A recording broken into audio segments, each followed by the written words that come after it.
बिस्मिल्लाहिर्रहमानिर्रहीम, अस्सलाम वालेकुम। आप देख रहे हैं प्रोग्राम हर जाविये से और मैं हूं जवाद कमाल। न्यूज़ वन के तमाम नाजरीन और प्रोग्राम हर जाविये की टीम की तरफ से तमाम नाजरीन को ईद की पेशगी मुबारक हो। पाकिस्तान में कल ईद मनाई जाएगी, हम भी कल ईद मनाएंगे, लेकिन पाकिस्तान का एक सूबा ऐसा है जहां पर ईद आज मना ली गई है और वहां पर सरकारी सतह पर ईद मना ली गई है, जिसके बाद ये सवाल पैदा होता है कि एक रोज़ में दो ईदें माजी में तो हुआ करती थी, लेकिन इस बार ऑफिशियली भी ईद हो चुकी है वहाँ पर। तो इसका हल किस तरह निकाला जाएगा, हुकूमत के पास क्या प्लान होगा, आने वाली हुकूमतें इसको किस तरह रोकेंगी? क्योंकि ये दो ईदों का मसला है पाकिस्तान में नया नहीं है। मरकज़ी रोयत हिलाल कमेटी इस मसले से कैसे निपटेगी, प्रोग्राम में इस पर ज़रूर बात होगी। आगे चलकर हम बात करेंगे साबिक़ वज़ीर आज़म इमरान खान, उन पर जो इल्ज़ामात लग रहे हैं करप्शन के। फ़राह खान के ज़रिए कहा जा रहा है कि उन्होंने करप्शन करवाई, फ़राह खान ने अरबों रुपए अपना अकाउंट में ट्रांसफ़र किए। ये हुकूमत इल्ज़ामात लगा रही है, जिस पर इमरान खान का मौक़िफ़ सामने आया कि सफाई का मौका दिया जाए, फ़राह खान के बयानात को सुने, हमें सुनने का मौका दिया जाए। नैब ने तहक़ीक़ात का आगाज़ कर दिया है। फ़राह खान का दिफा क्या इमरान खान का दुरुस्त कदम है?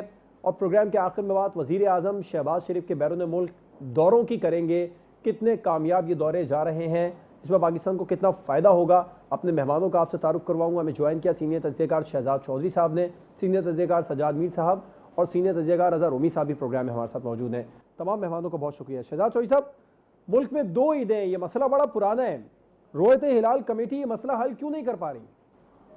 देखिए, कुछ तो यहाँ पर सरकारी रोयत हिलाल कमेटियाँ हैं, कुछ गैर सरकारी भी हैं, और जो गैर सरकारी हैं उसका कम से कम सूबा सरहद के अंदर या खैबर पख्तूनख्वा में काफ़ी पलड़ा भारी है। दूसरी बात है कि हमारे उलमा कराम जो कि इसकी ज़िम्मेदारी उनके करीब होती है कि वो रोयत का ऐलान करते हैं रोयत हिलाल कमेटी की तरफ से, तो कुछ उलमा के अंदर भी मसाइल इस तरह के रहते हैं कि आसानी के साथ हल नहीं हो पाते।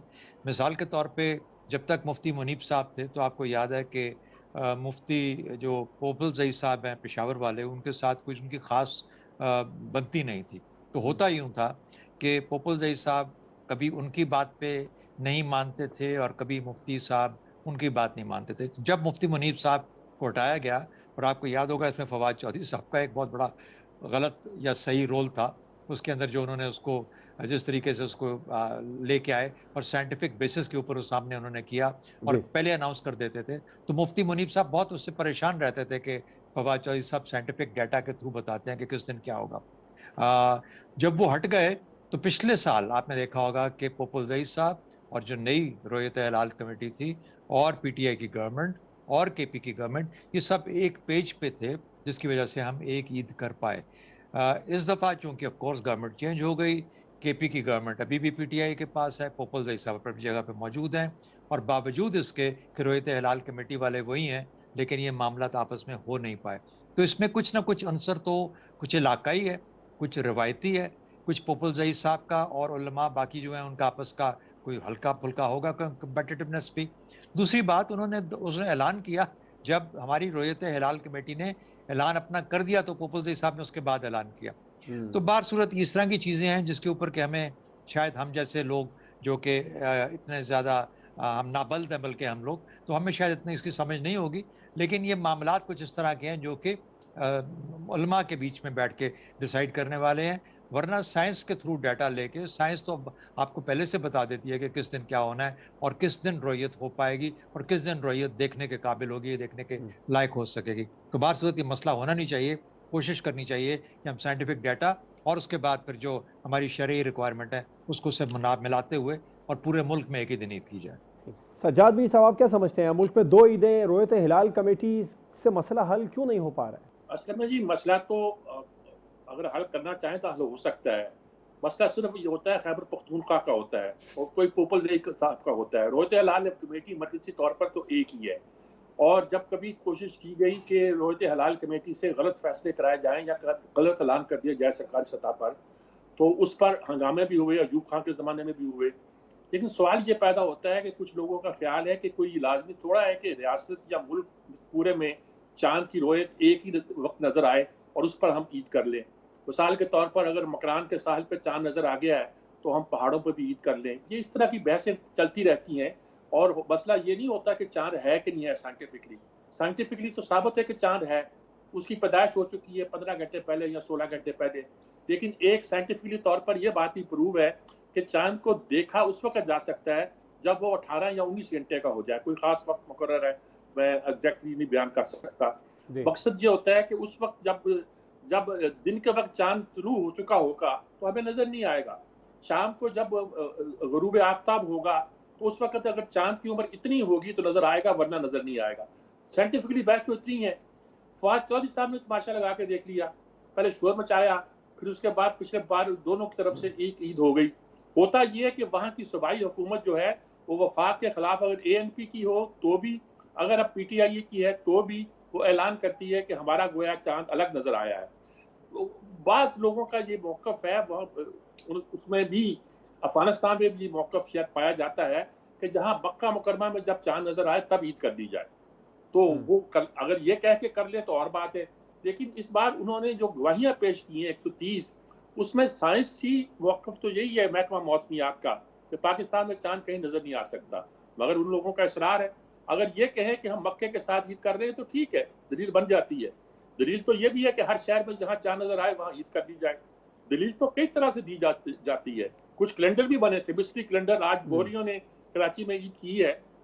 वो उस जमाने में जब खिलाफत इनकी थी काहिरा में, उन्होंने कैलेंडर बना दिया था, उसके तहत वो आज तक ईद करते हैं। तो बहुत से पैटर्न है जिसके तहत ईद की जा सकती है। लेकिन अगर हमारे यहाँ इत्तेफाक नहीं होता तो उसकी बहुत सी वजह सियासी होती है, बहुत सी वजह कभी कभी मसलकी हो जाती है। पोपल रईस साहब जो थे वो मुफ्ती मनीब साहब के साथ अगर KPK में सियासी मान भी ली जाए मीर साहब, तो बलूचिस्तान में जो चमन जोब और मुख्तलिफ शहरों में हो रही है, वहाँ पर जो ईद हो रही है उस पर क्या कहेंगे आप? चमन जोब सारे इलाके ये अफगानिस्तान के साथ ईद करते हैं और अफगानिस्तान के बेशतर उलमा जो है मक्का मुकरमा के साथ ईद करते हैं। चांद नजर आए ना आए, लेकिन वो बड़े इसरार के साथ कहते हैं उन्होंने चांद देखा है। शेख रशीद इस पर तबर्रा करते थे कि बेटे को सामने बैठा के कह देते हैं कि मैंने चांद देख लिया है। तो मैं उस पर कुछ नहीं तबसरा कर सकता। उलमा कराम की बात होती है, गवाहियों की बात होती है, शहादतों की बात होती है। लेकिन महकमा मौसमियात जिसको आप साइंटिफिक बुनियाद पे कहते हैं, उसने तो आज साफ कह दिया था कि पाकिस्तान में रोयत दो मसले हैं, चांद का होना और चांद का नजर आना। चांद तो हो सकता है कि आसमान में मौजूद हो, लेकिन लाइट का मसला और दूसरे मसाइल ऐसे हो सकते हैं जिसकी पैदाइश अभी इतनी ना हुई हो वो नजर आ सके। तो रोयत होना और है, नजर आना और है, और चांद का होना और है। तो महकमा मौसमियात ने भी कह दिया था कि पाकिस्तान में आज किसी जगह भी चांद नजर नहीं आएगा, उसकी रोयत नहीं होगी। हमारे यहाँ रोयत हलाल का लफ्ज इसीलिए इस्तेमाल किया जाता है कि चांद को देखे जाना मकसूद है, उसका पैदा होना मकसूद नहीं है। ठीक है, पैदा तो कल ये कुछ मीर साहब आपका पॉइंट है, 16 घंटे पहले ही हो चुका होगा, 15-16 घंटे पहले हो चुका होगा। रज़ा रोमी साहब, आप क्या समझते हैं, जो मुल्क में दो ईदें हैं, इसका मसला हल कैसे होगा? रोयत हिलाल कमेटी के पास इस मसले का हल क्या है? देखिए, फवाद चौधरी साहब ने कोशिश की थी और मेरे ख्याल से जो सबसे अच्छा काम शायद वाहिद काम इन्होंने किया अपने पिछले हुकूमत में, वो यही था कि इस मामले को साइंसी बुनियादों के ऊपर सेटल किया जाए, या कम से कम मुल्क में एक दिन तो ईद हो। दुनिया भर में होती है और अब तो इतनी ज़्यादा साइंस की तरक्की होगी कि आप एग्जैक्टली प्रिडिक्ट कर सकते हैं जगह पर दिखाई देगा। लेकिन वो नहीं इम्प्लीमेंट हो सका और इस साल अभी तो खैर उसमें सियासत भी आ गई है बड़ी वाज़े तौर पर।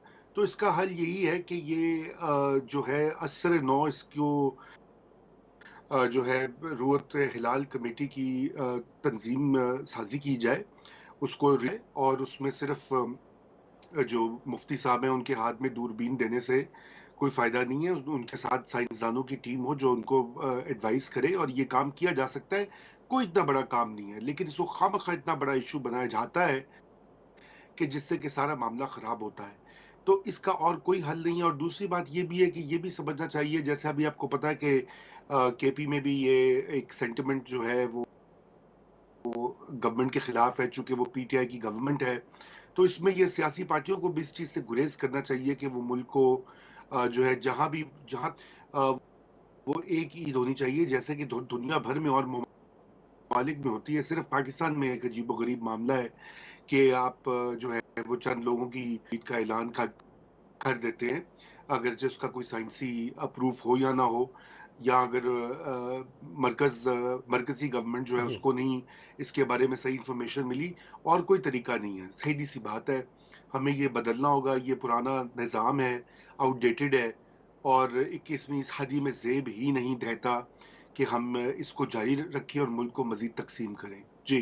ठीक है, आपका पॉइंट है। ब्रेक पर जाएंगे, ब्रेक के बाद हम बात करेंगे फराह खान उर्फ गोगी का दिफा इमरान खान साहब करते नजर आ रहे हैं, क्या ये दुरुस्त कदम है इमरान खान का? ब्रेक के बाद इस पर बात होगी।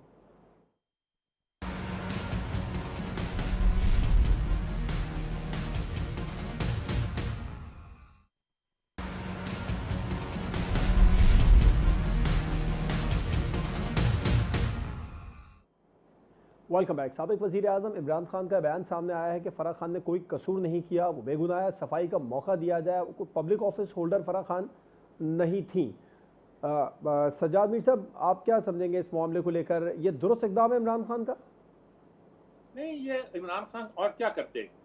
फराह खान के साथ जो उनके ताल्लुकात हैं, जो रवाबत हैं, जो ज़ाब्ते हैं, जो उनके ताल्लुकात हैं, उसके मामले में उन्हें उनका दफ़ा तो करना ही पड़ेगा ना जी। मामूली ताल्लुक तो नहीं है। उनकी वाइफ के अगर किसी से दोस्ती है तो सिर्फ फराह खान से, यही कह रहे हैं वो, इमरान भी खुद यही कह रहे हैं। इमरान की शादी नंबर 1 हुई तो उनके घर पे हुई, नंबर 2 हुई तो उनके घर पे हुई। नंबर 1-2 का मतलब आप समझते हैं कि जब पहली तस्वीर जारी की गई तो वो उनके घर की थी, दूसरी जारी की गई तो वो भी उनके घर की थी। दोनों की अलग-अलग तारीखें बताई गई, लेकिन शादी बहरहाल फराह के घर पे हुई। और जहाँ भी बुशरा बीबी जाती थी, उनके साथ फराह नज़र आती थी, हमेशा नज़र आती थी। तो इसलिए अगर वो अचानक त्यारे में बैठ के फरार हुई हैं, फरार नहीं हुई, मैं कहता ये लफ्ज़ मैंने गलत इस्तेमाल कर दिया। अगर अचानक वो त्यारे में बैठी नज़र आई हैं, उसकी तस्वीर शाया की गई है और मुल्क से बाहर गई हैं, तो कोई तो वजह होगी ना जी। तो कोई तो होगा जिसकी वजह से एहतियातन उसे मुल्क छोड़ना पड़ा। तो ऐसी सूरत में सारे इल्ज़ामात जब उस पे लग रहे हैं, तो इमरान खान पर तो ये लाज़िम आता है कि वो उसका दफ़ा करे। अब इतने भी आदमी बेदीद नहीं हो जाता कि सारी उम्र जिनके साथ ताल्लुकात रहे हों और राब्ते रहे हों, वो इस तरह चला जाए और आप उसके दफ़ा में कुछ ना कहो। फराह के बारे में बहुत सी बातें, बहुत सी कहानियाँ हैं। उसकी लाइफ जो पहले की थी, सारी उसकी डिटेल भी लोगों को मालूम है, बयान की जाती है। लेकिन जब ये हुकूमत कायम हुई, तो उसके बाद पहला वाक़या जब वो हुआ, डीपीओ पाक पटन को बदला गया। उसने कहा, "क्यों बदला गया?" आप कह रहे हैं, "मुझे बुज़दार ने बुलाया, कहा ये मेरे दोस्त जमील गुज्जर हैं, जो फलाँ के मियाँ हैं, और तुम ये यहाँ से चले जाओ, इस्तीफ़ा दे दो या क्या कर दो," वगैरह-वगैरह। वो नाम सामने आ गया और ओपनली सामने आ गया। इनके वालिद, जो जमील गुज्जर के वालिद इकबाल गुज्जर हैं, जो मुस्लिम लीग नून के हैं, वो इनसे नाखुश हमेशा उसका इज़हार भी करते रहे हैं। ये सारी बातें छुपी हुई नहीं है और इन बातों का सामने आना अभी मज़ीद लगता है कि सामने आएगी। ऐसे में इमरान को मौजूद है कि हाथ फिर उस पर पड़ेंगे। तो इसके लिए अगर इमरान दफ़ा करता है तो वो अपना दफ़ा कर रहा है, अपनी बीवी का दफ़ा कर रहा है, फराह का दफ़ा नहीं कर रहा। और अगर वो ऐसा नहीं भी कर रहा, तब भी अखलाकी तौर पर उसका फ़र्ज़ होता है कि जिसके साथ इतने ताल्लुकात हों, कि शादी उसके घर पे हुई हो। और ये भी कहा जाता है कि बुज़दार साहब को लाने में गोया बुनियादी किरदार हो और पोस्टिंग और अपॉइंटमेंट पंजाब में उन्हीं के कहने पे होती हों। जब इतने ताल्लुकात हों, अगर हैं, तो फिर इमरान को दफ़ा तो करना ही पड़ेगा ना जी। और वो ठीक कर रहे हैं और क्या कर रहे हैं और क्या ना करें। ठीक। रज़ा रूमी साहब, सज्जाद मीर साहब कह रहे हैं दुरुस्त कर रहे हैं इमरान खान साहब, दिफा जो कर रहे हैं फराह गोगी का, आपको भी लगता है दुरुस्त इक़दाम है? जी देखिए, दुरुस्त गलत का तो यहाँ पे सवाल ही नहीं, उनके पास कोई ऑप्शन नहीं है। उसकी वजह ये कि उनके जो ताल्लुकात हैं वो कोई ढके-छुपे नहीं हैं, ज़ाती ताल्लुकात हैं। वो जो साबिक खातून अव्वल थीं, उनकी वो करीबी तरीन सहेली हैं, जो भी उनका एक ताल्लुक है, वो भी एस्टेब्लिश हो चुका है।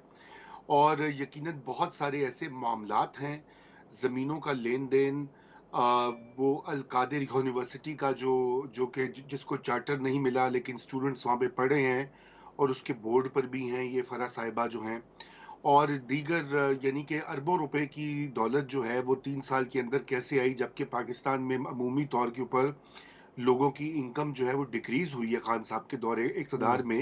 हम्म। लेकिन अगर उनके करीबी तरीन लोग जो हैं वो पैसे बना रहे हैं, तो कुछ ना कुछ तो उसमें माजरा है। तो इसलिए इमरान खान साहब को मैदान में आना पड़ा। उससे पहले आपने देखा होगा कि पीटीआई की पोज़ीशन थी, वो कौन है फवाद चौधरी साहब ने कहा, जी हम तो जानते ही नहीं हैं। तो कोई तकरीबन 27 अप्रैल को ग़ालिबन, और फिर 2-3 दिन के बाद खान साहब खुद मैदान में उतर के उनका दिफ़ा करने पर आ गए, क्योंकि उनको ये वाज़ेह लग रहा है कि इसके ऊपर सवाल-जवाब होंगे। इंक्वायरी तो शुरू हो गई है और ऐन मुमकिन है कि ये इंक्वायरी जो है रेफरेंस में केस में तब्दील हो जाए, तो फिर ज़ाहिर बात है उसमें खान साहब भी उसकी ज़द में आएँगे। इसलिए वो पहले से ही खान साहब चूँकि इस मामले के तो वो माहिर है ना, अपना बयानिया बनाने की और ट्वीट्स करने की और लोगों को चूरन बेचने के लिए, तो वो उसमें उन्होंने पहले से कहा कि मैं एक जारहाना दिफ़ा कर लूँ, ताकि कल को बाद में लोग ये ना समझें कि रियासत मदीना बनाने वाले खलीफा साहब जो थे, वो उनके अपने हाथ भी इन्हीं कामों में रंगे हुए हैं, जिन कामों पर वो दूसरों पर इल्ज़ाम ढेते हैं। तो ये बड़ी अफ़सोसनाक बात है। इमरान खान साहब के बारे में एक जो तासुर तमाम तर उनकी कोताहियों और गवर्नेंस की कमज़ोरियों के बावजूद जो लोग कहा करते थे कि जी वो ईमानदार हैं और वो फाइनेंशियली उनका क्लीन है। तो ये वाला जो स्कैंडल है, ये चूँकि इतना अजीबो-गरीब और इतना करीब है उनके इसके स्कैंडल, तो इससे सबसे ज़्यादा नुकसान खान साहब की शोहरत को ही होगा, आगे बढ़कर जो ही इसकी तफ़सीलात मज़ीद मंज़र-ए-आम पर आएँगी। हम्म। और इसमें एक लिंक मलिक रियाज़ साहब का भी है, जो कि उनको फिर फ़ाइन हुआ था यूके में उनकी जो पैसे थे वो वापस हुकूमत पाकिस्तान को भेजे गए थे और वो सारी चीज़ों से भी लिंक्ड है। वो अब तहकीकात होंगी तो मज़ीद वो एस्टेब्लिश होगा। तो वो फ़ैसला भी जो था, जो कि इमरान खान साहब कहते हैं मैं लूटी हुई दौलत लेकर आऊँगा, तो जब वो दौलत मनी लॉन्ड्रिंग वाली बरतानिया की गवर्नमेंट ने दे दी वापस हुकूमत को, तो बजाय इसके कि वो सरकारी खजाने में जाती, कोई कार्रवाई होती, वो उल्टा जो है वो उन्हीं को मलिक रियाज साहब को फेवर कर दिया हम्म। गया। उनका जो जुर्माना ना सिर्फ उसकी मद में डाल दिया गया, बल्कि उसको 2026 तक मौखिर कर दिया गया। और ये जो ज़मीनें वैनें भी हैं, मुबैना तौर पर इसमें उनका भी कोई, जो अभी तक मीडिया में रिपोर्ट्स आ रही है, ज़ाहिर-सी बात है वो हतमी तो नहीं होती, अदालत में उनको प्रूव करना होता है। तो ये एक बड़ा ख़तरनाक स्कैंडल है और उसकी सीरियसनेस देखते हुए खान साहब मैदान में आए और ठीक किया उन्होंने। उनका हक है अब दिफ़ा करना, बिल्कुल उनको सफाई देनी चाहिए, क्लैरिफ़ाई करना चाहिए। लेकिन ये कि इस मामले में ये उनके लिए एक बहुत सीरियस चैलेंज बन के ठीक। उभरा है। जी। शहजाद चौधरी साहब, आप क्या समझते हैं, फराह खान उर्फ गोगी का दिफा करना इमरान खान का दुरुस्त कदम है? देखिए, क्यों कर रहे हैं वो? ये तो ये सवाल है ना कि वो हम्म। क्यों, अगर अगर कर रहे हैं तो क्यों कर रहे हैं? मेरा ख्याल है कि एक तो वो ये पैगाम देना चाहते हैं कि जो ये हुकूमत आई है, जो आई, जिसने उसको उनको रिप्लेस किया है, ये अब इंतकाम के लेवल पे आ गई है, इंतकाम करेगी इमरान खान के खिलाफ। और उसका जो पहला कदम है वो जो इनसे लोग मिलते-जुलते हैं उनको टारगेट करना है और उनको टारगेट करके ताकि उस रास्ते से इमरान खान के घर और फिर इमरान खान की ज़ात तक पहुँचा पहुँचा जाए। तो ये तो एक बुनियादी वजह है। इसलिए वो महसूस करते हैं कि अपने घर को या अपने उनकी जो फैमिली है उसको बचाने के लिए उनको ये वाज़ेह कर देना उनके लिए वो समझते हैं, जायज़ समझते हैं, इसलिए वो इस दफ़ा में आते हैं। दूसरा सवाल ये है कि क्या ये वाक़ई इंतकाम है? और अगर ये इंतकाम है तो उसका जो फैसला है वो गालिबन फिर भी नैब को ही करना है। अगर इस तरह के सवालात उठे हैं तो नैब उसमें अभी इंक्वायरी कर रही है और इंक्वायरी करने के बाद उसे पता लग जाएगा कि आया उसकी बुनियाद या बेसिस बनती है कि नहीं बनती। फिर वो बात कि अगर वो ऐसा हो कि फराह खान के जो असासे हैं वो अपनी उसकी इनकम से बहुत ज़्यादा हैं और फिर उसको जस्टिफाई वो नहीं कर सकती, तो फिर आप मिला सकते हैं उसको मुख्तलिफ कड़ियों के साथ, जिसमें किसी प्रॉपर्टी टाइकून का भी ज़िक्र आता है या इमरान खान साहब के घर की तरफ भी कोई इशारे जाएँ, तो वो उस तरह से देखा जा सकता है कि आया कोई वो एग्ज़िस्ट भी करता है। ये भी मुमकिन है कि इमरान खान साहब के घर की तरफ कुछ भी ना जाता हो, वो सिर्फ़ और सिर्फ़ उन अपने उस तल्लुकात को इस्तेमाल करते हुए उन्होंने अगर कुछ फ़वाइद हासिल किए हैं तो किए हों। बार-सूरत ये नैब का काम है, नैब को रिपोर्ट हुआ है, नैब उसके बारे में जस्टिफ़ाई करेगा और नैब अगर समझता है कि इसको इंक्वायरी से आगे इन्वेस्टिगेशन पे जाना चाहिए, तो वो उसको इन्वेस्टिगेशन लेवल पे ले जाएगा। हम्म। मेरा ख्याल यूँ है, मुझे यूँ लगता है कि इमरान खान साहब को इसका दिफ़ा टीवी पे आके या किसी भी तरीके से नहीं करना चाहिए। ये जो बीवी हैं उनका काम है और उनके मियाँ का काम है कि वो अपना दिफ़ा करें और अगर उन पे सवालात उठते हैं, तो ज़रूर आने चाहिए। एक और इश्यू है जिसका हमें ज़िक्र करना चाहिए, वो ये कि क्या वो पब्लिक ऑफ़िस होल्डर थी या नहीं? बिल्कुल सही बात है, ये इसमें होता है। लेकिन ज़रूरी नहीं है कि पब्लिक ऑफ़िस होल्डर की वजह से ही हो। ये भी मुमकिन है कि पब्लिक ऑफ़िस होल्डर के साथ ताल्लुकात होने की वजह से उसको फ़ायदा पहुँच रहा हो। हम्म। ऐसी सूरत में वो नैब के लिए एक बोना फाइड और एक कोशर केस बन जाता है। वो उसके बिल्कुल उसका हक बनता है नैब का कि वो उसको इन्वेस्टिगेट करे। राइट। ब्रेक पर जाएंगे, ब्रेक के बाद बात करेंगे वज़ीर आज़म शहबाज शरीफ के बैरून मुल्क दौरों की क्या मतलूबा अहदाफ हासिल हो पा रहे हैं। ब्रेक के बाद इस पर बात होगी।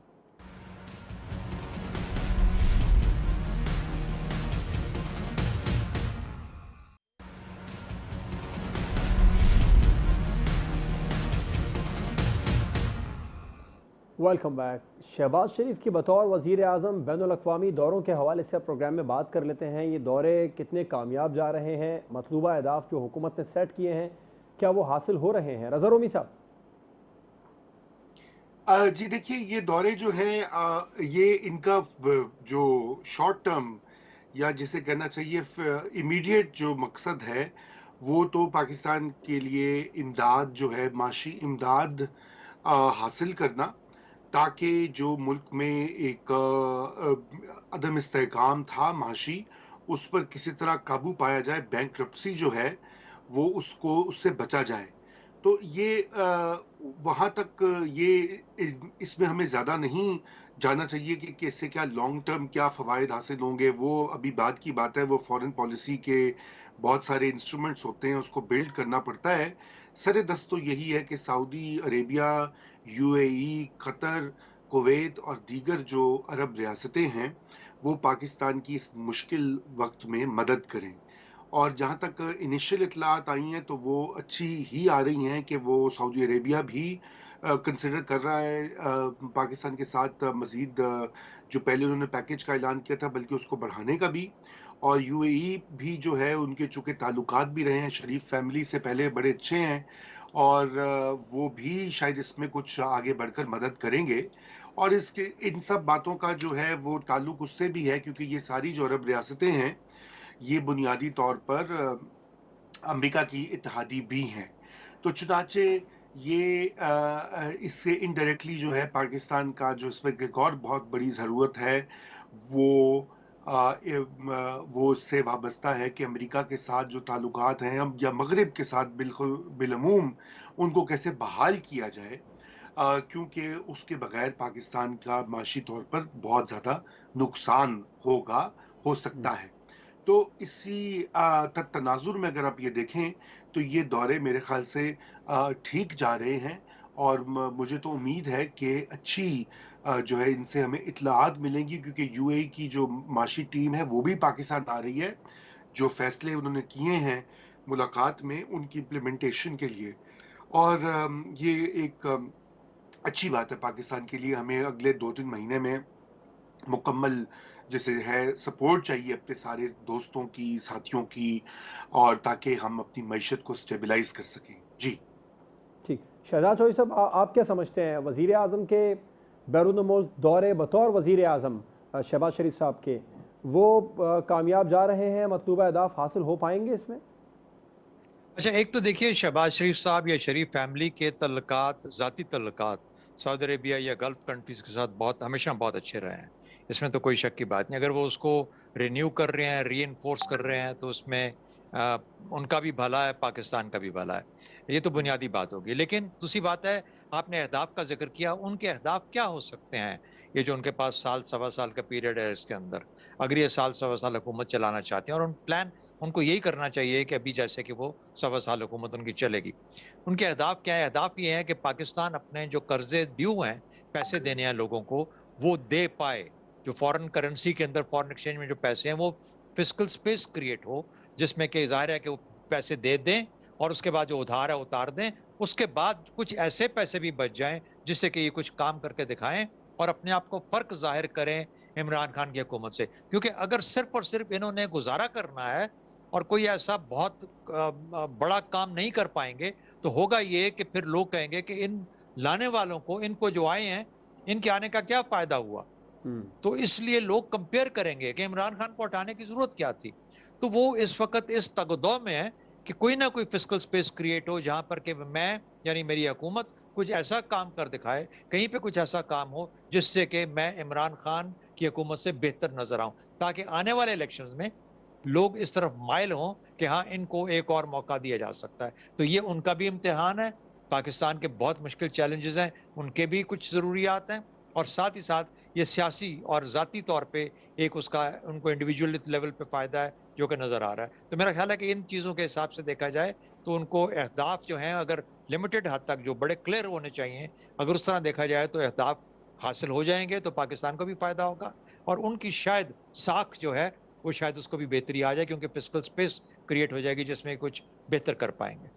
सज्जाद मीर साहब, आप क्या समझते हैं शहबाज शरीफ साहब के बतौर वज़ीर आज़म बैरून मुल्क दौरे जो जा रहे हैं वो कितने कामयाब हैं? जो मतलूबा अहदाफ हुकूमत ने सेट किए हैं वो पूरे हो जाएंगे? रजा रूमी साहब और शहजाद शरीफ साहब दोनों दुरुस्त कह रहे हैं कि जो इमीडिएट अहदाफ हैं वो तो हासिल हो रहे हैं। देखिए, जब मुफ्ता इस्माइल गए हैं IMF से बात करने के लिए तो वहाँ वो भी मुतमईन नज़र आते हैं। उन्होंने मजीद $2 अरब कर्ज की बात भी की है और रीशेड्यूलिंग कराने की बात भी की है। जो हमें फिस्कल स्पेस चाहिए वो इसी तरह हासिल हो सकती है। सऊदी अरब का दौरा इतना कामयाब रहा है कि हमारे वजीर ख़जाना को वहाँ रुक जाना पड़ा है ताकि वो बाकी मामला को तय कर सके। और यहाँ UAE का मामला है तो उनका वफद कल, जबकि हमारे यहाँ ईद होगी, शहबाज शरीफ से मुज़ाकरात करने के लिए पाकिस्तान आ रहा है। यानी हमें अर्जेंसी है, हम चाहते हैं कि तेज़ी के साथ कुछ ना कुछ हो और वो होता दिखाई देता है। लेकिन लॉन्ग टर्म के लिए लाजमी है कि हमारे यहाँ ऐसी प्लानिंग हो जाए कि हम कुछ इन्वेस्टमेंट की सूरत हाल ऐसी पैदा कर लें कि जिससे पाकिस्तान की तरक्की की रफ्तार तेज़ हो। तरक्की की रफ्तार तेज़ किए बगैर, ये तो शौकत तरीन भी कहते थे, पाकिस्तान की मईशत को अपने पाँव पर खड़ा नहीं किया जा सकता और इसके लिए कोई सूरत हाल नहीं है। वो उसका डिपेंड करता है चीन के दौरे से। हम चीन के दौरे के बाद देखेंगे हमें कितनी स्पेस मिल सकती है। स्पेस मिलने का मतलब है कि IMF और वर्ल्ड के दूसरे इदारे हमें कितना मौका दे सकते हैं कि हम चीन से बेनिफिट कर लें। शहबाज शरीफ से तो मुझे तवक्को है कि चीन से बहुत कुछ ला सकते हैं और लाने की कोशिश भी करेंगे। अगर ऐसे कोई प्रोजेक्ट तरक्की के प्रोग्राम ले आए, कोई हमारे यहाँ इंडस्ट्रियल स्टेट जो हमने काम शुरू कर दिया, कुछ और चीज़ों पे ML1 पे हमने कुछ आगाज़ करने की कोशिश की या कुछ और काम किया, भाषा डैम पे कुछ, तो फिर इस बात की तवक्को पैदा हो सकती है कि 1.5 साल में शहबाज शरीफ इतना काम कर जाए कि नज़र आना शुरू हो जाए। अगर चीन के साथ हम अपना कोई एग्रीमेंट नहीं कर, चीन तो तैयार होगा, सवाल ये है कि हमको कितनी इजाज़त दी जाती है, ये इम्पोर्टेंट चीज़ है। अगर चीन से हम कुछ स्पेस क्रिएट करवाने में मगरब से कामयाब हो जाते हैं तो यकीनी तौर पर पाकिस्तान को फ़ायदा पहुँचेगा। बिल्कुल ठीक, आपका भी पॉइंट है। एक और सवाल को प्रोग्राम का हिस्सा बनाना चाहूँगा, मुख्तसर जवाब तमाम मेहमानों का चाहूँगा। रज़ा रोमी साहब, शेख रशीद साहब का बयान आया जिसमें वो कह रहे हैं कि शरीफ ख़ानदान और राना सनाउल्लाह इमरान खान को गिरफ्तार करवा कर मुल्क में खाना जंगी करवाना चाहते हैं। दुरुस्त खदशात हैं शेख रशीद साहब? देखिए, ये खदशा ही है ना, इसके ऊपर अब क्या किया जा सकता है? जब तक ये होगा नहीं तो उसके ऊपर कोई हतमी बात तो की नहीं जा सकती। मगर ये कि ज़ाहिरी बात है कुछ एंग्जाइटी तो है PTI कैंप में, इसका जिक्र बार बार सिर्फ शेख साहब ने नहीं है कहा। PTI के बहुत सारे हामी जो TV एंकर्स और जर्नलिस्ट और यूट्यूबर्स हैं वो भी इसी तरह की चीज़ें पिछले 2-3 दिन से फैला रहे हैं कि जी ईद के बाद ये हो जाएगा, गिरफ्तारी होगी तो ये हो जाएगा, तो वो हो जाएगा, ऐसा हो जाएगा, वैसा हो जाएगा। पहली तो ये बात है कि अभी तो ये कोई वाज़ेह नहीं है, कोई ऐसा केस नहीं है जहाँ पे इमीडिएट कोई खान साहब की गिरफ्तारी मतवक्को है। और दूसरी ये बात है कि अगर वो होती भी है तो कोई खाना जंगी और कोई क़यामत नहीं आएगी। यहाँ पे बड़े-बड़े लोग भी जेल गए हैं, तो कोई मुल्क में खाना जंगी नहीं होती। ये धमकियाँ हैं और ये धमकियाँ वही हैं कि जी आप ना करें तो ये करें। आज तो एक TV एंकर जो हैं उन्होंने वीडियो जारी कर दी है कि जी फ़ौज को आके मार्शल लॉ लगा देना चाहिए क्योंकि मुल्क में बड़ा हिजात बरपा है। तो ये कोई इसमें मैं समझता हूँ ये एग्जैजरेटेड सियासी दुर्फंतनियाँ हैं। जी। शहजाद चौधरी साहब, आप क्या समझते हैं जो जिन खदशात का शेख रशीद साहब इज़हार कर रहे हैं कि शरीफ ख़ानदान इमरान खान को गिरफ्तार करवाना चाहता है, राना सनाउल्लाह इमरान खान को गिरफ्तार करवाना चाहते हैं और ऐसा हुआ तो मुल्क में खाना जंगी हो जाएगी, शेख रशीद साहब का जो खदशा है वो दुरुस्त है? देखिए, मैं समझता हूँ इसमें जो बड़ी ये है कि शेख रशीद साहब अपनी गिरफ्तारी का खदशा भी साथ ही शामिल कर लेते हैं इमरान खान के साथ। यानी वो कह रहे हैं कि भाई मुझे मत भूलो, मैं भी उसी जहाज का सवारी हूँ जिसके अंदर इमरान खान शामिल है। तो उससे कद जो है वो दोनों का तकरीबन एक ही जैसा नजर आता है। दूसरी बात यह है कि शेख रशीद साहब शायद उनको तो शायद गिरफ्तार किया जा सकता है, लेकिन मुझे लगता है कि इमरान खान को कभी गिरफ्तार नहीं किया जाएगा क्योंकि ये हुकूमत जैसी भी हो इतनी बेवकूफ़ कभी भी नहीं है कि वो इमरान खान को गिरफ्तार करे। इमरान खान को गिरफ्तार करने का मतलब ये है कि वो कुछ दे रहे हैं जो कि वो ऐसे माहौल के अंदर जहाँ पर कि एक एजिटेशन का माहौल है, उसके हाथ में ऐसे टूल्स दे देंगे कि ये इसके अंदर 10 गुना इजाफा हो जाएगा इस एजुटेशन के अंदर। तीसरी बात जो कि मैं कहना चाहता हूँ कि हमें बहुत ख्याल से रहना देखना चाहिए। मुझे लगता है कि खाना जंगी तो शायद ना हो, लेकिन एक बहुत सीरियस कन्फ्रंटेशन की तरफ हम जरूर जा रहे हैं। इमरान खान साहब को इसके बारे में सोचना चाहिए। ये हुकूमत शायद इस काबिल नहीं है कि इस मसले को हल कर सके, ना ही कर सकती है, ना करना चाहेगी, और ये चाहती है कि 6-8 महीने साल अपनी हुकूमत करे।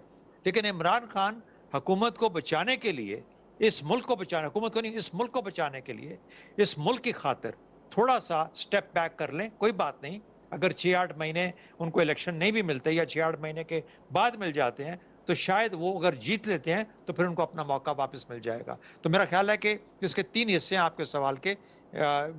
मतलब इस तरीके से जी जी खाना जंगी की खदशा मौजूद है, लेकिन उसका खतरा शायद ना हो, लेकिन बहुत क्लोज नजर रखने की जरूरत है। ठीक। सज्जाद मीर साहब, आप क्या समझते हैं, किस हद तक दुरुस्त है शेख रशीद साहब का खदशा कि मुझे और इमरान खान को गिरफ्तार करके शरीफ खानदान और राना सनाउल्लाह मुल्क में खाना जंगी चाहते हैं? वैसे तो शहजाद चौधरी साहब ने बहुत अच्छा तबसरा किया कि वो अपने आप को इमरान के साथ खाम मिला रहे हैं। मुझे एक और शक भी है कि शेख रशीद और फवाद चौधरी जैसे लोग जो है ना किसी ड्यूटी पर हैं, वो इमरान खान को मरवाना चाहते हैं, पीटीआई को बिल्कुल तोड़वाना चाहते हैं। उनके बयान ऐसे नजर आते हैं, वो कहते हैं मैंने कह दिया है, अदारे को कह दिया है, अदारे को कह दिया है। क्या मतलब इस बात का? इस बयान का कोई सियासी मतलब हो सकता है? उनके बयान के बेशुमार हिस्से का कोई अगर एनालिसिस करे, अगर इस मुल्क में एनालिसिस करने का कोई काम होता हो और संजीदा तजिया हो, कोई यूनिवर्सिटी लेवल पे काम किया जाए, तो पता चले कि वो कहना क्या चाहती हैं और क्यों कहते हैं कि इस मौके पर क्या बयान देते हैं। मुझे शक ही नहीं है, मुझे लगता है कि वो शायद किसी ड्यूटी पर है और उसी ड्यूटी की वजह से वो इस तरह की बातें जो है उनके मुंह से निकलती हैं और वो उन बातों का इजहार करते रहते हैं।